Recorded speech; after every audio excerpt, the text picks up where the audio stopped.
Shalom, selamat pagi yang mengenang jemaat yang dikasihi Tuhan kita Yesus Kristus. Kita kembali bertemu di Renungan Pagi HKBP Denpasar untuk edisi hari ini, Sabtu 10 Agustus 2024. Sebelum kita mendengarkan firman Tuhan, marilah kita bernyanyi terlebih dahulu. Kita bernyanyi.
Anugerah dan damai sejahtera dari Allah Bapa dan dari anaknya Tuhan Yesus Kristus kiranya menyertai kamu sekalian. Amin. Firman Tuhan untuk kita pada pagi hari ini tertulis dalam kitab Mazmur pasal 119 ayat 165. Besarlah ketentraman pada orang-orang yang mencintai Taurat-Mu, tidak ada batu sandungan bagi mereka. Di dalam bahasa Batak dikatakan, Mardame situtudo akka namakka holongi patikmi, jaladang adong partuk Tuhan di nasida. Demikian firman Tuhan.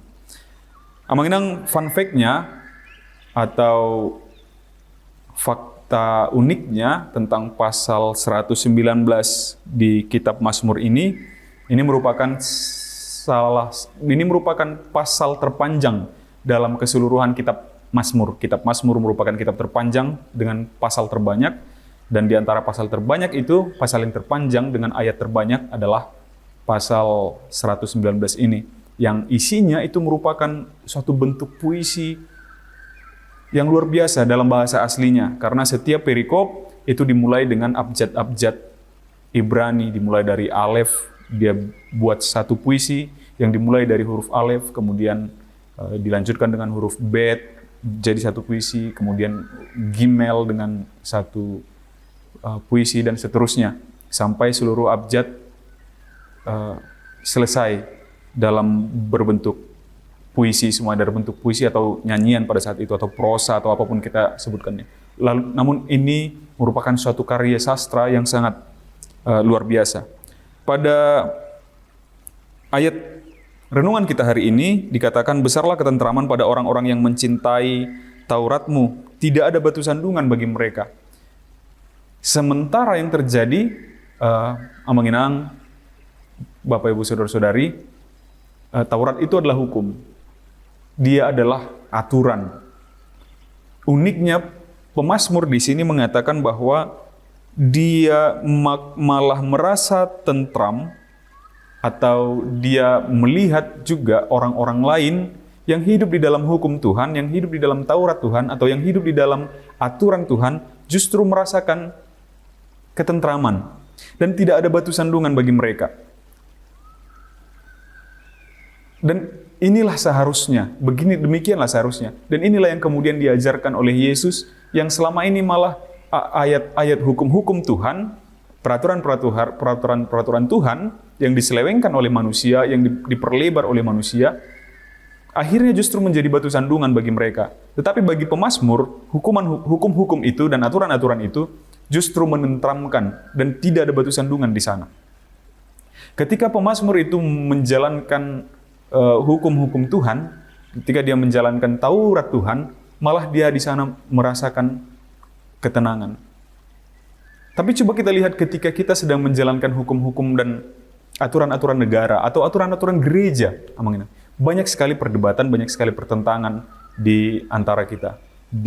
Baik itu hukum negara, ada yang merasa bahwa ini sebenarnya mempersulit, atau ini sebenarnya meresahkan, atau bahkan di aturan-aturan gereja, di hukum-hukum gereja, ada yang merasakan, ini tidak manusiawi, ini tidak logis, ini tidak baik, dan segala macam.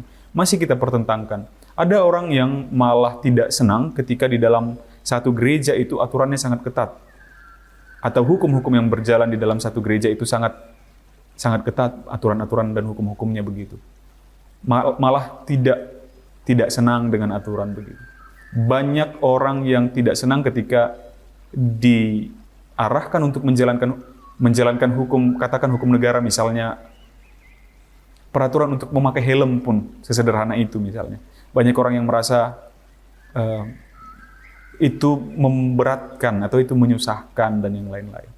Tetapi Mazmur menyatakan di sini bahwa besarlah ketentraman pada orang-orang yang mencintai Taurat-Mu, Taurat Tuhan. Tidak ada batu sandungan bagi mereka, bagi orang-orang yang mencintai hukum Taurat Tuhan itu. Karena dia tahu, dia yakini bahwa semua hukum dan aturan yang dibuat oleh Tuhan itu tujuannya adalah untuk memerdekakan. Justru ketika kita di dalam ketaatan kita terhadap hukum itu, di sanalah terdapat ketentraman. Justru ketika kita mau merdeka semerdeka-merdekanya tanpa ada aturan, tanpa ada hukum yang dari Tuhan, tanpa ada perintah-perintah yang dari Tuhan, di sanalah justru kita terbelenggu oleh dosa. Di sanalah justru kita terbelenggu oleh kematian. Di sanalah kita terbelenggu oleh kesesatan. Maka biarlah kita juga menyukai peraturan, terlebih lagi peraturan Tuhan. Secara khusus ketika kita masuk ke dalam kekristenan, lebih daripada itu adalah hukum yang disampaikan oleh Yesus Kristus. Hidup kita telah diperbaharui, iman kita telah diperbaharui di dalam kehidupan, pengajaran, kematian, dan kebangkitan Yesus Kristus. Kita diberi hukum, kita diberi aturan yang utama dan aturan yang terutama. Biarlah kita hidup dalam mengasihi Tuhan Allah, dan biarlah kita hidup dalam mengasihi sesama kita manusia. Maka ketika dalam rangka hukum yang kedua ini kita jalankan, tidak ada yang tersandung di sana. Itu tidak akan menjadi batu sandungan. Orang-orang yang melakukan kasih terhadap Allah dan kasih terhadap manusia, tidak ada batu sandungan untuk mereka. Yang ada bahkan orang-orang seperti itu akan merasakan ketentraman yang luar biasa. Biarlah kita hidup di dalam hukum Tuhan dan kita suka hidup di dalam Taurat Tuhan. Amin. Kita bersatu dalam doa.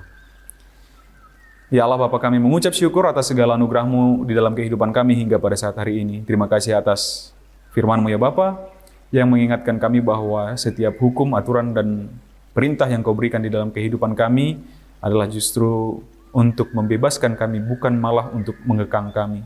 Ajar kami, kuatkan kami, berikan kami kebijaksanaan ya Bapa, untuk melakukan firman-Mu, untuk hidup di dalam firman-Mu, hidup di dalam peraturan-peraturan Tuhan, hukum Tuhan, selama Engkau perbolehkan berada di dunia ini. Secara khusus yang diajarkan oleh anak-Mu Tuhan kami Yesus Kristus, yaitu untuk hidup mengasihi Engkau dan hidup kami mengasihi sesama kami manusia. Berkati segala aktivitas kami, kegiatan pekerjaan perjalanan kami sepanjang hari ini ya Bapa, biarlah berjalan dengan baik, penuh sukacita dan kesehatan yang daripada-Mu. Biarlah kami dapat menjadi kemuliaan bagi nama-Mu. Terpujilah Engkau ya Bapa, di dalam nama anak Yesus Kristus kami berdoa dan mengucap syukur. Amin. Demikian renungan pagi kita untuk hari ini yang mengenang. Sampai jumpa di hari esok. Selamat beraktivitas. Tuhan memberkati. Horas.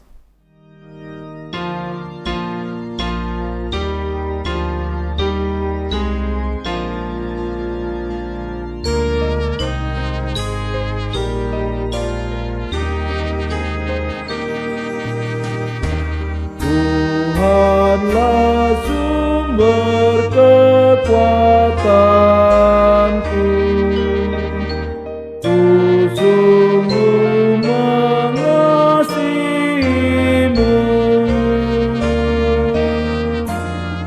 Dengan segala perbuatanku, dengan segenap hatiku,